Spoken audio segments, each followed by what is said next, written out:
ನಾನು ಯಾಕೆ ಬೇಜಾರಾಗಿದ್ದೀನಿ ಅಂದ್ಕೊಂಡ್ರಾ? ಇವತ್ತು ಖುಷು ಹೋದ, ಅದಕ್ಕೆ ಬೇಜಾರಾಯಿತು. ಅವನು ಬಂದು 1 ತಿಂಗಳಾಗಿತ್ತು. 1 ತಿಂಗಳಿಂದ ಅವನ್ನ ತುಂಬ ಚೆನ್ನಾಗಿ ನೋಡ್ಕೊಂಡ್ವಿ. ಇವತ್ತು ಸಡನ್ನಾಗಿ ಅವನ್ನ ಕರ್ಕೊಂಡೋಗ್ಬಿಟ್ರು, ಅದಕ್ಕೆ ಬೇಜಾರಾಯಿತು. ಅಂದರೆ ಅಂದ್ಕೊಂಡಿರಲಿಲ್ಲ ಅವನು ಹೋಗ್ತಾನೆ ಅಂತ. ಸಡನ್ಲಿ ಅದೇನೋ ಗೊತ್ತಿಲ್ಲ, ಸಡನ್ಲಿ ಕರ್ಕೊಂಡೋದ್ರು. ತುಂಬ ಬೇಜಾರಾಗ್ತಿದೆ. 1 ತಿಂಗಳಿಂದ ತುಂಬ ಚೆನ್ನಾಗಿ ನಾವು ನೋಡ್ಕೊಂಡಿದ್ವಿ. ಮನೆಯೆಲ್ಲ ಒಂಥರ ಸೈಲೆಂಟ್ ಆಗಿಬಿಟ್ಟಿದೆ. ಮನುಷ್ಯನ್ನೇ ಆಗ್ಬೋದು, ಪ್ರಾಣಿಗಳನ್ನೇ ಆಗ್ಬೋದು, ಒಂದ್ಸಲ ನಾವು ಹಚ್ಕೊಂಡ್ವಿ, ಎಡಿಟ್ ಆಗಿಬಿಟ್ವಿ ಅಂದರೆ ಮರೆಯೋದು ತುಂಬಾ ಕಷ್ಟ. ಹಾಗೇ ಖುಷು ತುಂಬಾ ನಮಗೆ ಹಚ್ಕೊಂಡ್ಬಿಟ್ಟಿದ್ದ. ಇನ್ನೊಂದು, ನಮ್ಮ ಮನೇಲಿ ಸಿಕ್ಕಾಬಟ್ಟೆ ಸೌಂಡ್ ಮಾಡ್ತಿದ್ದವನೇ ಅವನು. ತುಂಬ ಎಲ್ಲರನ್ನೂ ಕೆಣ್ಕೋದು, ಮಾತಾಡ್ಸೋದು. ಒಂದೆಷ್ಟು ಆ್ಯಕ್ಟಿವ್ ಇದ್ದ ಅಂದರೆ ಸಿಕ್ಕಾಬಟ್ಟೆ ಆ್ಯಕ್ಟಿವ್ ಇದ್ದ ಅವನು ನಮ್ಮ ಮನೇಲಿ.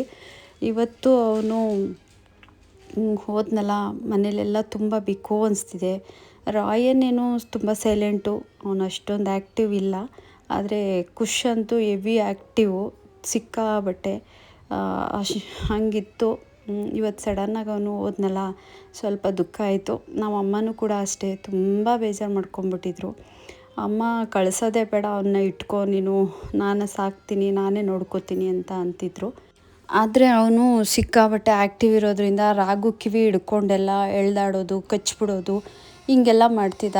ನನಗೆ ಸ್ವಲ್ಪ ಅದು ನೋಡಿ ಬೇಜಾರಾಗ್ತಿತ್ತು.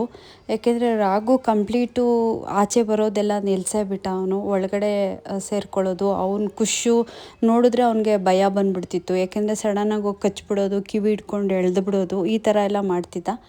ಅದರಿಂದ ಅದೊಂದು ಪ್ರಾಬ್ಲಮಿಂದ ನಾನು ಕೊಡಬೇಕಾಗಿದ್ದ ಪರಿಸ್ಥಿತಿ ಬಂತು. ಇಲ್ಲ ಅಂದಿದ್ರೆ ನಾನು ಯಾವುದೇ ಕಾರಣಕ್ಕೂ ಕೊಡ್ತಿರ್ಲಿಲ್ಲ. ಯಾಕೆಂದರೆ ಕೆಲವು ನಿಯತ್ತಿಲ್ಲದೆ ಇರೋರಿಗೆ ನಾವು ಎಷ್ಟೇನೇ ಮಾಡಿದ್ರೂ ಕೆಲವೊಂದು ಮಾತುಗಳನ್ನ ಕೇಳಿರೋದು ಉಂಟು ನಾನು. ಹಾಗಾಗಿ ನಿಯತ್ತಾಗಿ ಇರುವಂಥ ಪ್ರಾಣಿಗಳಿಗೆ ನಾವು ಮಾಡೋದ್ರಿಂದ ನಮಗೇನು ಇದಾಗಲ್ಲ, ಇನ್ನೂ ಒಳ್ಳೆಯದೇ. ಭಗವಂತ ನಮಗೆ ಇನ್ನೂ ಕೈ ತುಂಬ ಕೊಡ್ತಾನೆ. ಹಾಗಾಗಿ ನಾವು ಆ ಮೂಕ ಪ್ರಾಣಿನ ನಾನು ಸಾಕೊಳ್ಳೋದ್ರಲ್ಲಿ ಏನಿರಲಿಲ್ಲ. ನನಗೆ ಮೂಕ ಪ್ರಾಣಿ ಅಂದರೆ ತುಂಬ ಇಷ್ಟ. ಅದರಲ್ಲೂ ಇವತ್ತು ಖುಷು ಹೋದ್ನಲ್ಲ, ತುಂಬ ಬೇಜಾರಾಯಿತು. ಅವನು ಹೋದ್ಮೇಲೆ ಎಲ್ಲರೂ ಕೂಡ ಸೈಲೆಂಟ್ ಆಗಿಬಿಟ್ಟಿದ್ದಾರೆ ಮನೇಲಿ.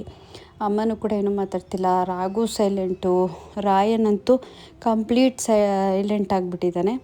ಅವರು ನನಗೆ ವಿಡಿಯೋ ಕಾಲ್ ಕಳಿಸಿದ್ರು ವಿಡಿಯೋನ. ಅವನು ಫುಲ್ಲು ಸೈಲೆಂಟ್ ಆಗಿಬಿಟ್ಟಿದ್ದಾನೆ. ಅವನು ಏನೂ ಮಾತಾಡ್ತಿಲ್ಲ. ಅಷ್ಟು ಕಿರ್ಚಾಡ್ತಿದ್ದವನು, ಎಗರಾಡ್ತಿದ್ದವನು ಕಂಪ್ಲೀಟು ಸೈಲೆಂಟ್ ಆಗಿಬಿಟ್ಟಿದ್ದಾನೆ. ಏನು ಮಾಡೋದು, ಏನು ಮಾಡೋಕ್ಕಾಗಲ್ಲ. 2 ದಿನ ಬೇಜಾರಾಗುತ್ತೆ ಅಷ್ಟೇ. ತಡ್ಕೊಳ್ಳೋ ಶಕ್ತಿ ದೇವರೇ ಕೊಡಬೇಕು. ಎಲ್ಲೇ ಇರಲಿ ಆ ಮಗು, ರಾಯರು ಒಳ್ಳೇದು ಮಾಡಲಿ. ನನ್ನ ಕರ್ತವ್ಯ, ನಾನೇನು ಮಾಡಬೇಕು ಆ ಮಗುಗೆ ನಾನು ಮಾಡಿದ್ದೀನಿ. ಆ ಮಗುಗೆ ಕಣ್ಣು ಪ್ರಾಬ್ಲಮ್ ಇತ್ತು, ಅದನ್ನು ನಾನು ಸರಿ ಮಾಡಿಸಿ ಕಳಿಸ್ಬೇಕು ಅನ್ನೋದು ಒಂದು ತಲೆಯಲ್ಲಿತ್ತು. ಅದೇ ರೀತಿ ಅವ್ನು ಸರಿ ಮಾಡಿಸ್ದೆ. ಎಲ್ಲೇ ಇರಲಿ ಚೆನ್ನಾಗಿರಲಿ ಅವನು.